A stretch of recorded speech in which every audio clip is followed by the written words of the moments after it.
Do you ever get letters in the mail telling you that you won a contest you never entered?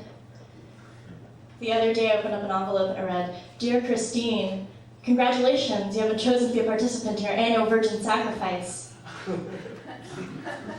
And my first thought was, wow, I'm really flattered. But then I realized how creepy it was. How did they know? I'm not a super feminine dresser because I'm trying to get rid of all the men in my life. Because they're up to no good, you know? Everyone is interested in getting a piece of this. My womb. But I'm looking for someone who's more interested in this. You know, just a nice guy who really enjoys skull fucking.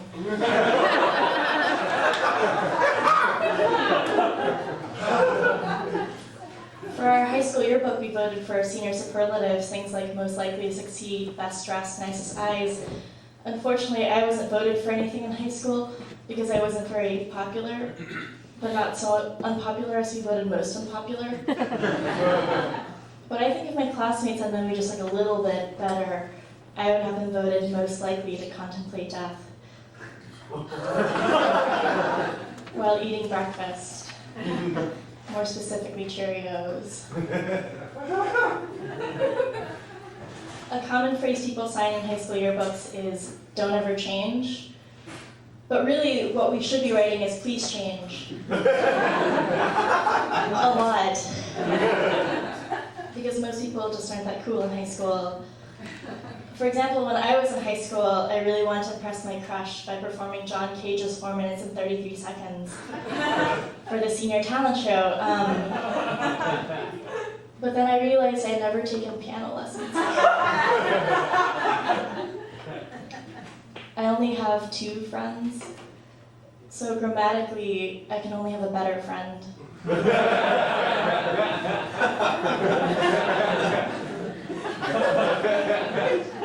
But if I could have a best friend, I'd have to say my pet cat Penelope, because I feel like she really gets me, you know, and she doesn't mind that I oppress her occasionally and call her bad names behind her back. Speaking of different types of friends, my boyfriend dumped me recently. And by recently, I mean 20 months ago.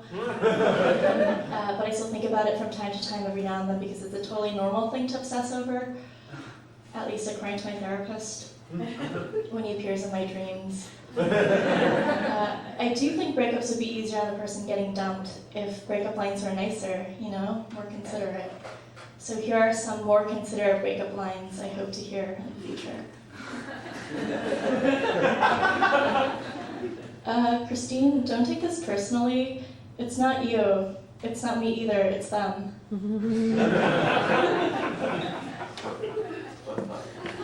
So starting tomorrow, I'm going to begin to gain a lot of weight. Like a lot. And I really want to spare you from this sight. Christine, you're exactly who I thought you were, which is great, but I'm not at all who I thought I was. John Lennon. Christine, to be completely honest with you, I love you. In fact, I love you so much, but I'm going to have to let you go. You're frequently late. You haven't been turning your work in on time for the past 2 weeks. And you really can't spend all day eating ice cream at your desk because that is disgusting. I love you, but that is disgusting. And it sets a really poor example for our office culture, so please leave today. When I was growing up, we used to have a pet dog robot, but then we had to turn it to off. Everyone remembers the class clown, right? But who remembers the class juggler? Because I don't remember the class juggler at all. Which makes me wonder sometimes, maybe I was the class juggler. But I just don't remember it. You guys have been great. Before I go, I'd like to leave you with a piece of life advice that has helped me go through some really dark times, and I hope it helps you get through some dark times ahead as well. Some people like to run the bathroom faucet to mask the sound of urination. But why waste water when you can just scream? Thank